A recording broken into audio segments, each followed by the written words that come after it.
在我们开始之前，先来个温馨小提醒，请理性饮酒哦。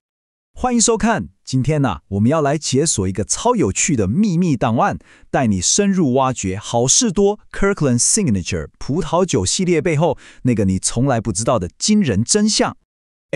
你想想看哦，你走进好事多，看到那一整排 Kirkland 的酒，价格又很漂亮，你是不是心里想，反正就是卖场自有品牌嘛，差不多就好。但如果我告诉你，这背后的故事可能比你想的还要精彩100倍呢。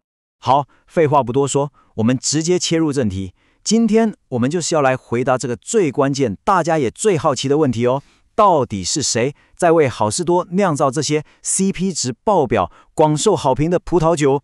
没错，这句话讲得太好了，根本就是我们今天这一集的核心。你想想看，他们就像是葡萄酒界的复仇者联盟，平常都戴着卖场品牌这个面具，但面具底下，全都是超级英雄等级的酿酒大师。好，我们的第一份案卷直接杀进加州葡萄酒的心脏地带纳帕谷。OK， 第一个证物来了，看到 Susco 单一葡萄园，懂酒的朋友眼睛应该就亮起来了。这代表什么？这就代表这瓶酒里面的每一颗葡萄，通通都来自这个指定的单一的葡萄园，血统超级纯正，代表酒庄对这块地的风土非常有自信。我们来看一下它的基本资料葡萄是卡本内苏维农，产区是纳帕谷里面的顶级地块苏斯口葡萄园。然后你看看那个价格，大概18块美金。我的天，这在葡萄酒世界里根本就是不可能的任务吧？没错，一点就在这里。你想想看一样的产区，一样的等级，你在外面的专卖店看到，价格标签绝对是80美金起跳，甚至到160都有可能。那好事多是怎么做到的？这就太让人好奇了。锵锵，答案揭晓，原来这款酒的幕后操刀手就是大名鼎鼎的 Jeff McBride， 他可是从那个传奇酒庄鹿月酒庄出来的。这样一来，所有事情就都说得通了嘛。有这种大师加持，品质当然是远远超过它的价格啊。好，下一个案子，我们这次来到 Oakville， 这个地方可不得了，它被称为加州摩拜酒的故乡。什么是摩拜酒？就是那种产量超少、品质超顶尖，然后酒迷们会像粉丝追星一样疯狂追捧的梦幻逸品，可以说是金字塔最顶端的存在。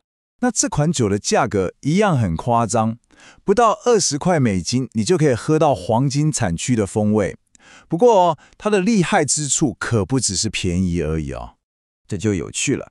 就在2025年，他跟他的主要对手 Trader Joe's 的顶级酒款来了一场盲饮对决，你知道吗？就是把酒标遮起来，纯粹用品质一决胜负。结果呢？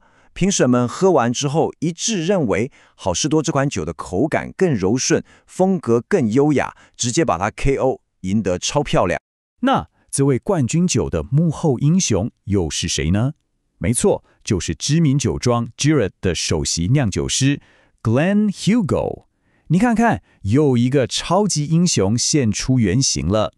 OK， 你是不是觉得纳帕谷的故事已经够震撼了？别急。我们的调查才刚开始，接下来还有更意想不到的发现。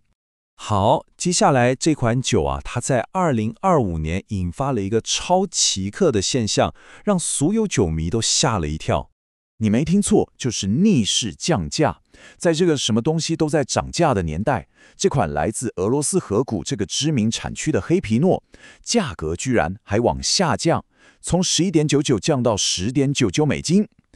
顺带一提，酿这款酒的也是我们刚刚认识的老朋友 Glenn Hugo 大师。如果你觉得刚刚的价格已经很扯了，那接下来这款被很多酒友封为终极战斗酒的，你可要坐稳咯。9.99美金，你真的没看错，就是9.99美金，换算台币大概300块都不到你就可以买到一瓶来自加州法定产区的卡本内苏维农。说真的，看到这个价格，我第一反应是，是不是标错价了那大家一定会想，这么便宜，品质 OK 吗？答案是绝对 OK， 因为它的酿酒师是 Alison Crow，一位在加州和阿根廷有超过30年经验的资深酿酒师，这就证明了好事多就算是做最平价的酒，也绝对不马虎，还是要请专家来把关。好，调查到这边，所有的线索终于可以串起来了哈。我们来看看 Kirkland Signature 这个品牌背后到底是一个多么高明的布局。你看看这个名单 ，Glenn Hugel、JNL 的首席酿酒师 Jeff McBride 以前带过传奇的鹿业酒庄，还有 Alison Crow 30年资历的专家。哇，这里面任何一位都是独当一面的业界高手啊！所以这一切的秘密到底是什么？其实啊，策略很简单，但非常高明。好事多就是让这些大师级的人物用不挂名的方式来合作。这样做有什么好处？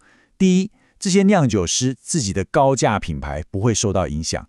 第二，就是我们消费者可以用一种几乎不可能的价格喝到这些名师亲手酿造的顶级好酒，这根本就是双赢嘛。好了，现在你已经掌握了这些内行人才知道的秘密情报了。相信我，有了这些知识，你下次去逛好事多，看那些酒的眼光会完全不一样。所以下一次当你走进好事多，面对那一整面酒墙时，你心里已经有底了。你第一个想找出来的会是哪一位超级英雄的作品呢？你自己的寻宝之旅现在才正要开始呢。好，今天就聊到这边，谢谢你的收看。最后还是要再提醒一次哦，请理性饮酒，好好享受品饮过程中的乐趣。